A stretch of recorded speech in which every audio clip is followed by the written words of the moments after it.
Jeff Johnson. He is one of 9, 10 candidates vying for the GOP nomination for governor in the 2018 gubernatorial election. Oh, yeah. I know Election Day is a year and a half away, but the campaigns never stop. That is for certain. Jeff, of course, was the GOP candidate in 2014.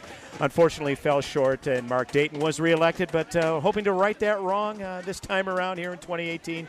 First of all, Jeff Johnson, welcome back to the Northern Alliance Radio Network. Thanks for having me on. And the election is only a year and 3 months away. It's not a year and a half away. Not even a year and a half. It'll be Time here goes before by you too know quick, it. Jeff Johnson. Yeah, it does. That is for sure. Well, Jeff, we know you're a native of Minnesota, Detroit Lakes area. Was the State Fair part of the Johnson family tradition back in the day? No, every few years we'd come down. Just every few years? Yeah, Okay. I mean, we coming down to the cities was a big deal when I was growing up, and we'd take one big vacation every 3 or 4 years, and then we'd do this kind of as a middle-sized vacation. So since then, since my wife and I moved down here 20 years ago, this has become an annual, usually more than once a year for us. And now that you're running for political office, of course, it's a requirement. It's a staple. 12 days. Where the folks are. Yeah. But you know what? It's 12 of the best days of the year as a candidate. First of all, most people aren't crabby when they're at the fair. Maybe on the way out, they may be getting a little tired, but nobody, generally no one's looking for a fight. And so even if they come up to the booth and they clearly are on the opposite end of the spectrum, they're willing to have a conversation as opposed to swear or yell names or something like that. So the fair's a great place. It's a good tradition. Now, we did allude to the fact you ended up winning the endorsement in 2014 as a Republican candidate, and of course it went to primary. You prevailed in the primary as well. Were the GOP candidate. And unfortunately, fell a little bit short. And so the obvious question is, Jeff Johnson, falling short, and I think what you would admit was a great environment for Republicans, a winnable race. What's different this time? I could probably tell you 20 things that are different this time, but I know you don't want to hear them all, so I'll give you a couple. I mean, outside of the fact that I'm not running against an incumbent with 60% approval rating and a multimillionaire wife, a couple of things that are a really big difference. One is more structural, but it's really important. I went through the first 9 or 10 months of the campaign last time without a campaign manager on purpose. It was there was a group of 5 or 6 of us that were volunteering our time, and we just made it happen, and it worked. But then bringing in a campaign manager halfway through a campaign proved to be very difficult. And I had 3 over the course of the next 9 months. I've got a professional, very experienced campaign manager from day one, in fact, from a few days before we announced, and he will be with me throughout.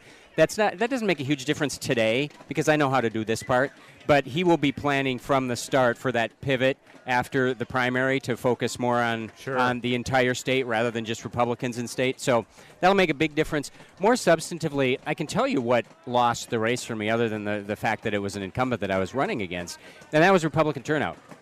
We, after 15 months of seeking Republican votes, first in the endorsement and then a very competitive primary, we decided we got 3 months left in this race because it was August 12th, and we got to go out and get independents because we haven't been able to work for them. And so we did, and we focused like a laser on that, and it worked. I won independents by 10% against Mark Dayton. I tied with independent women, which for a guy with a conservative message is kind of unheard of.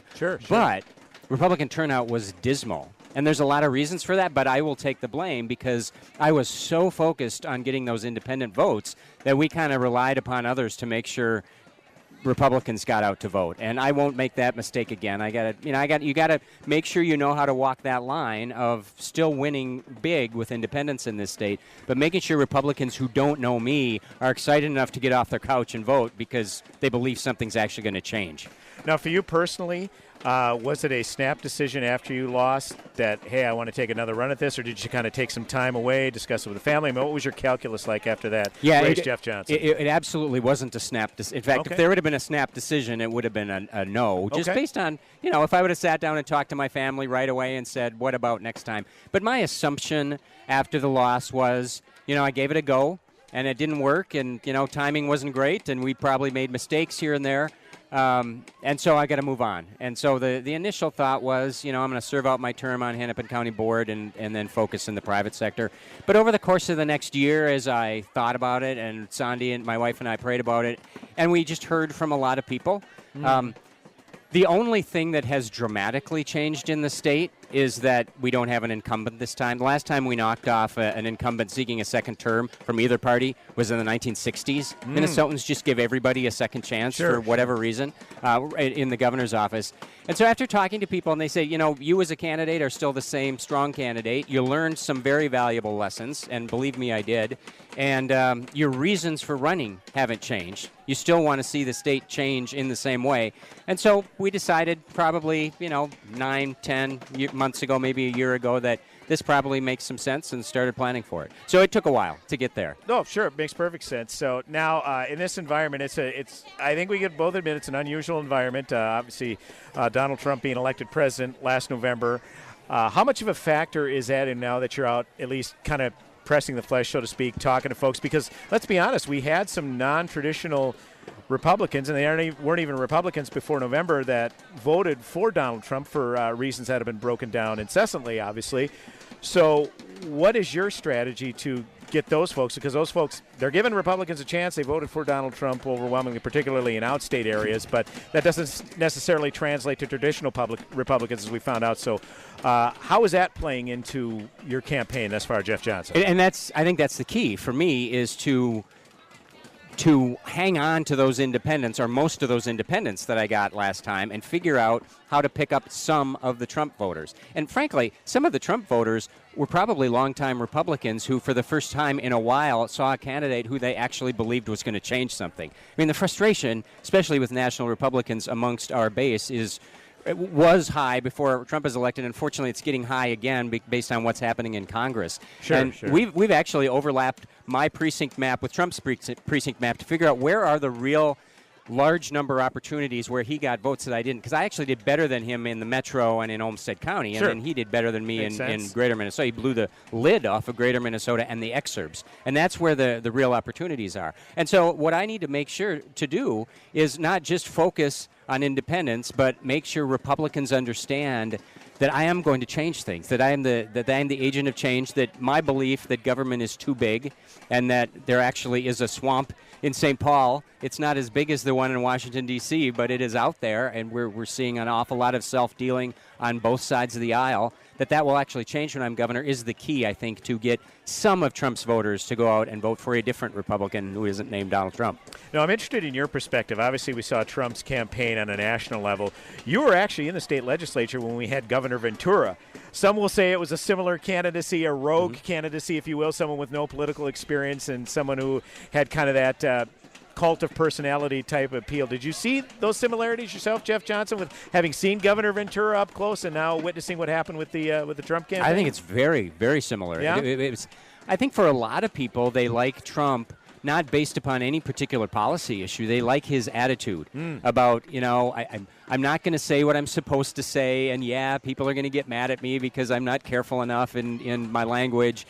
But I am going to go in there, and I'm not going to care about your party affiliation. We're just going to shake things up and focus on people rather than government, or rather than institutions, or rather than unions or businesses. And Jesse had a somewhat similar message, and certainly their styles are almost identical, I think, in many ways. And there are people who voted for those two who I truly believe will never vote for another gubernatorial or presidential candidate unless they have that same personality. That's just a fact of the matter. And somebody with a personality quite like that probably doesn't get through our process for either party in Minnesota.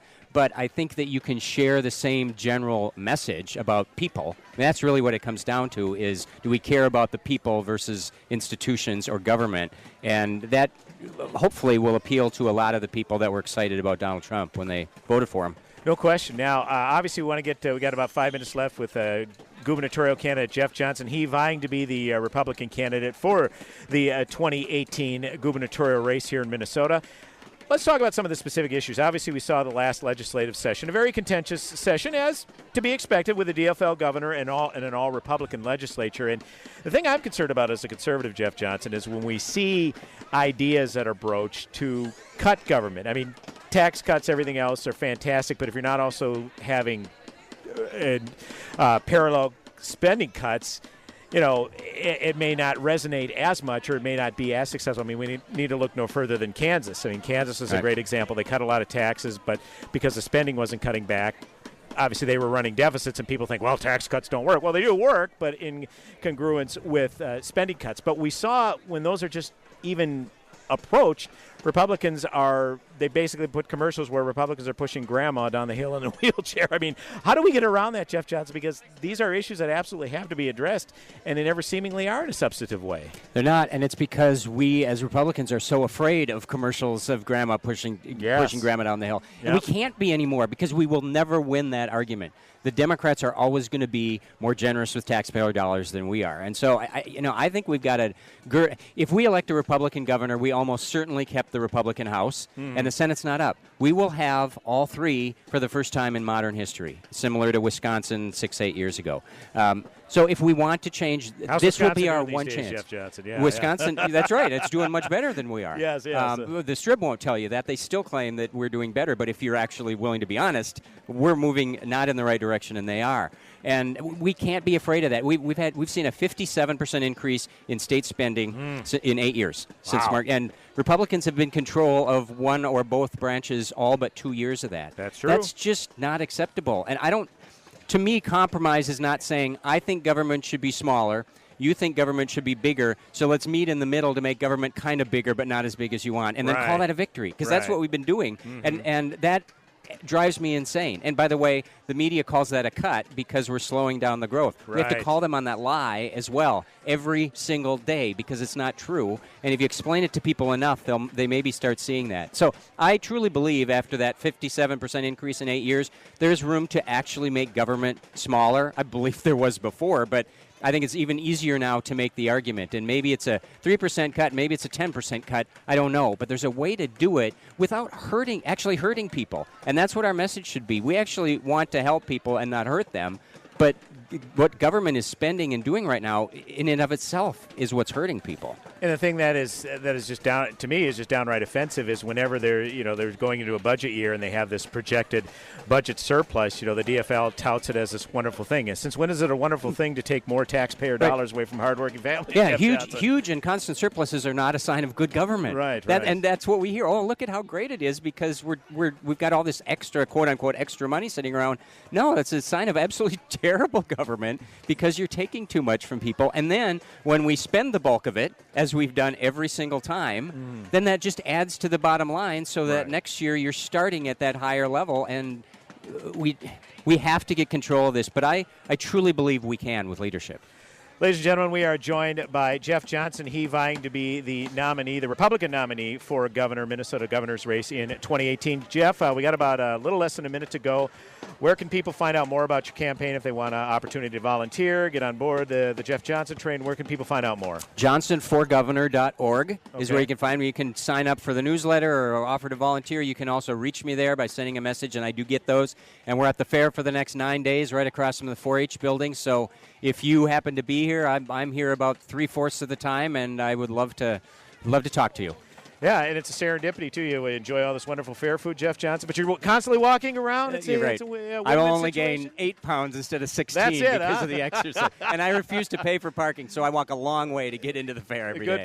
Good plan. Once again, JohnsonforGovernor.org. That's JohnsonforGovernor.org if you want to find out more about Jeff Johnson's campaign as he vies for the Republican nomination.